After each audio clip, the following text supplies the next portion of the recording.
Ang buwis ang nagsisilbing lifeline o buhay ng isang munisipalidad o syudad. Sa pamamagitan ng tama at wastong pagbabayad ng buwis at kasunod na rin ng tamang pangungulekta ng pamahalaan, ang isang lungsod o munisipalidad ay nakakatanggap ng mga wastong serbisyo para sa taong bayan. Buwis ng taga-kabanatuan para sa serbisyong pangkabanatuan.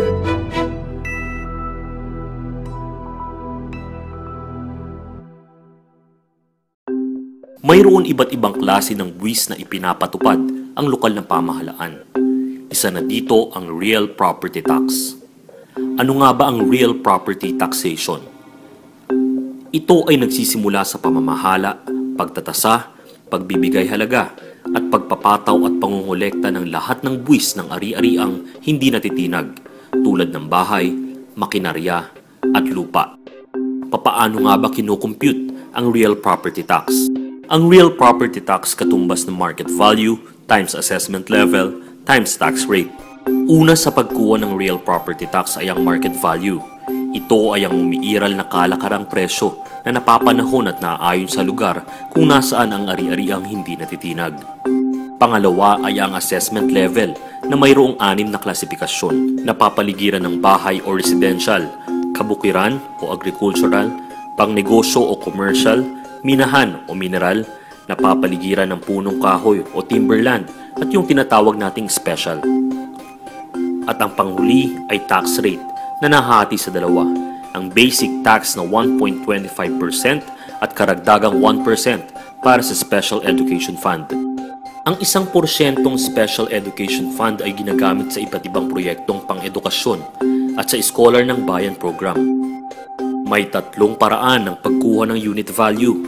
Una ay ang sales analysis approach, kung saan ang presyo ng lupa ay malalaman o maihahalin tulad sa mga dokumento sa inyong lugar na nagkakaroon ng paglilipat ng ari-arian sa pamamagitan ng pagbebenta o deed of sale.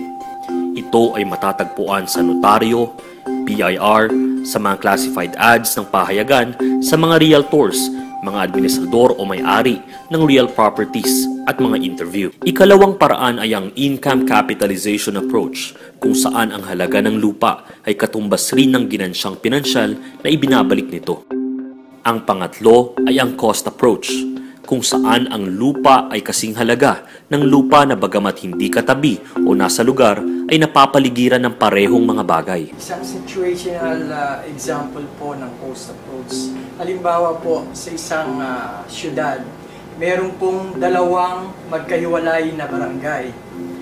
Yung barangay A at saka barangay X. Magkahalintulad po sila ng klasifikasyon, maging yung environment po nila magkamuka.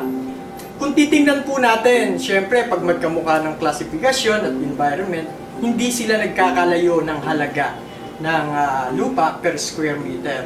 So itong si Barangay A, nag-introduce siya ng development o improvement dun sa barangay niya.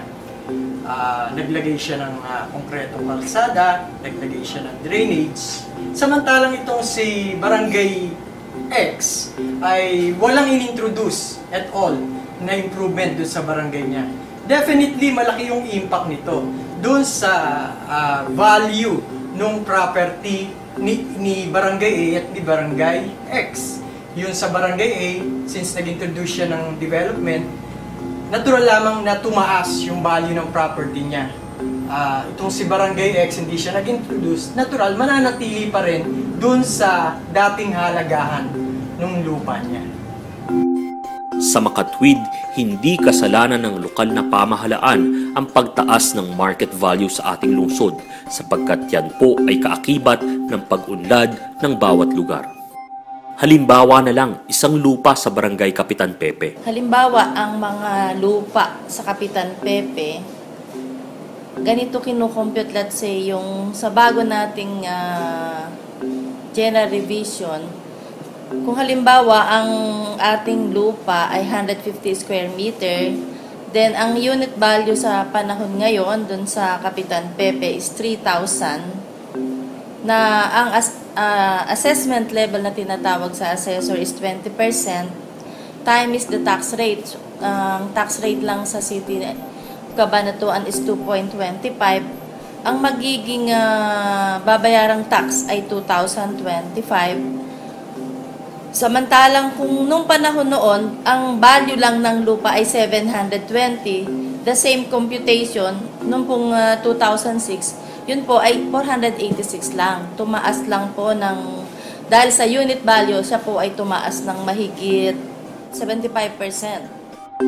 Sinasaad sa Republic Act 7160 Section 219 na ang lahat ng panlalawigan, panlunsod at pangmunisipalidad na tagatasa ay dapat magsagawa ng pangkalahatang pagbabago ng lahat ng presyo ng ari-ariang hindi natitinag sa buong lungsod, at ito ay dapat gawin 2 taon matapos maging batas ang Local Government Code of 1991 at tuwing 3 taon matapos nito. Ang huli nating General Revision na kinundak ay noong 2005 pa. Ang tax effectivity niya is 2006.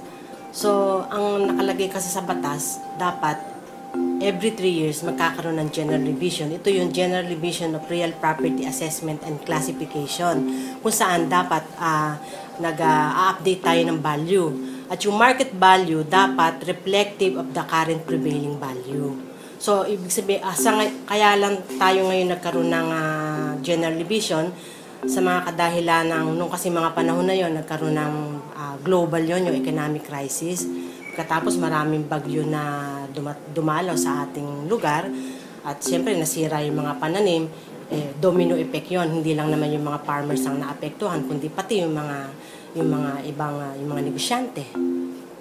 So, kaya ngayon lang 2015, yun ay pinag-uutos ng batas yun na kailangan nating sundin. Kung tayo'y magbabalik tanaw ay makikitang tayo ay huling-huli na sa schedule na itinakda ng batas. Noong 1991 naging batas ang Local Government Code. 1993 ang unang taon na nararapat sana magkaroon ng General Revision, subalit tayo ay nagkaroon lamang ng Records Conversion. 1996, saka pa lamang tayo nagkaroon ng First General Revision o pagbabago ng pangkalahatang presyo.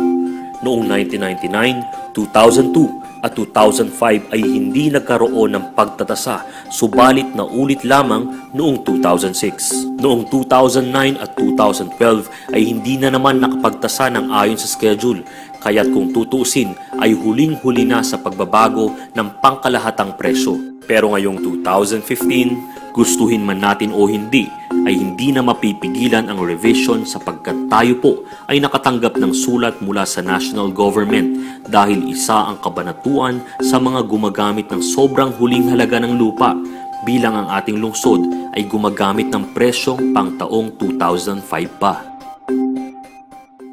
Sa makatwid, hindi buwis ang tumaas o itinaas ng pamahalaang lungsod ng kabanatuan, kundi tayo po ay sumunod lamang sa kinakailangang general revision ng market value.